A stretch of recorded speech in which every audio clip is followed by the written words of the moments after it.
Seguimos para Brasília com outras informações para você.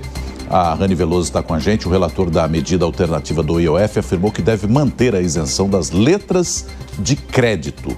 E a Rani tem todos os detalhes para a gente. Pois não, Rani Veloso.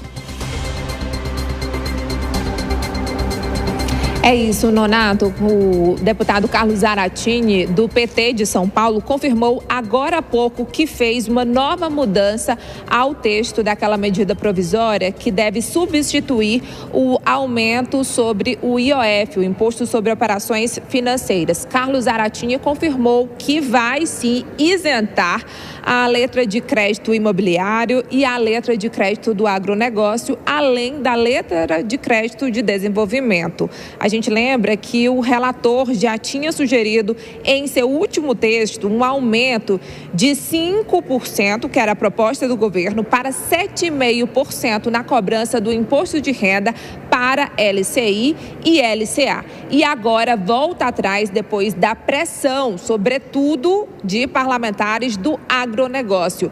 A FPA, a Frente Parlamentar do Agronegócio, representada pelo presidente, o Pedro Lupion, já havia informado que desse modo, com a cobrança de 7,5% de alíquota, o texto não iria passar. E, portanto, o deputado Carlos Zaratini fechou um acordo tanto com esses líderes quanto também com o Ministério da Fazenda, de acordo com ele. Eu conversei agora há pouco com o ministro da Fazenda, Fernando Haddad, e disse que ainda está em negociação. Portanto, ele não confirmou, mas também não negou, disse apenas que está em negociação esse texto. O governo, de fato, corre contra o tempo para aprovar essa medida provisória antes que ela perca a validade, que é prevista para a próxima semana, dia 8 de outubro. Então, a previsão é que o plenário da Câmara dos Deputados se debruce sobre esse tema na próxima terça-feira, dia 7 de outubro, um dia antes dessa MP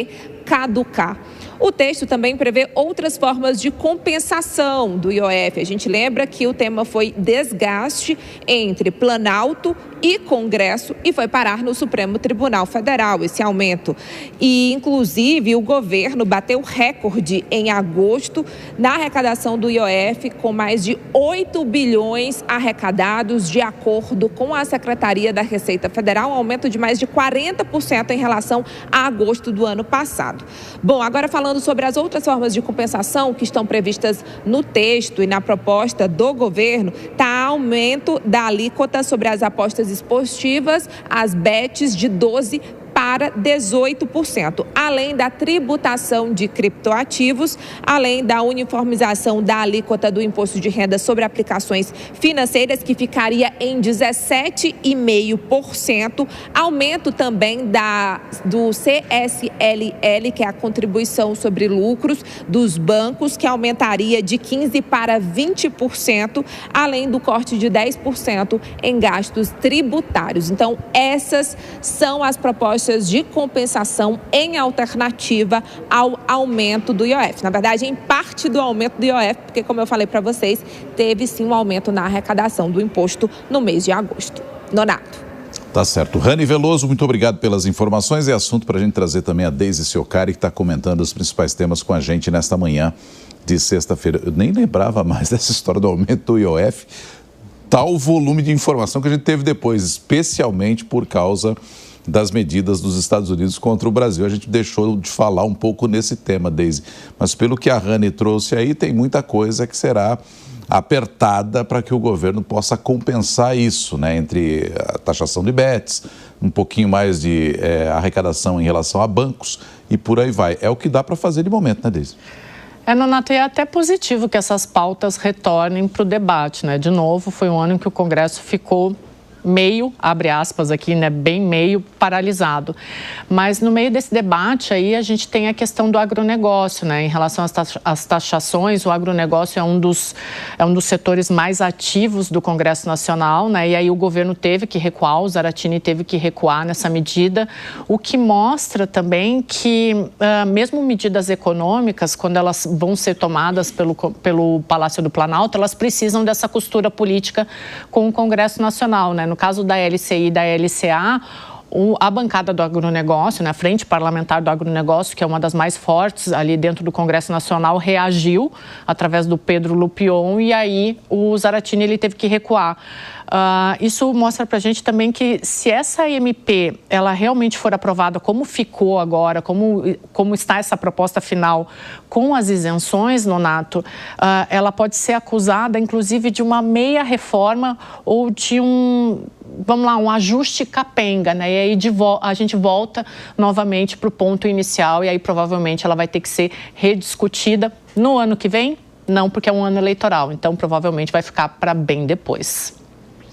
Roberto Mota com a gente também nessa edição do Jornal da Manhã. Bom dia para você, Mota. Essa decisão, essa retirada desses itens do texto do IOF, foi uma decisão mais técnica na sua avaliação? Teve alguma pressão do mercado financeiro?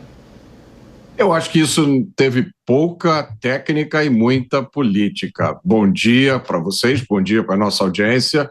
Eu não vejo muito sentido nisso. Vamos lembrar que o governo tinha determinado o aumento do IOF, o Congresso tinha derrubado o aumento do IOF, aí o governo recorreu à Justiça e os tribunais determinaram o aumento do IOF.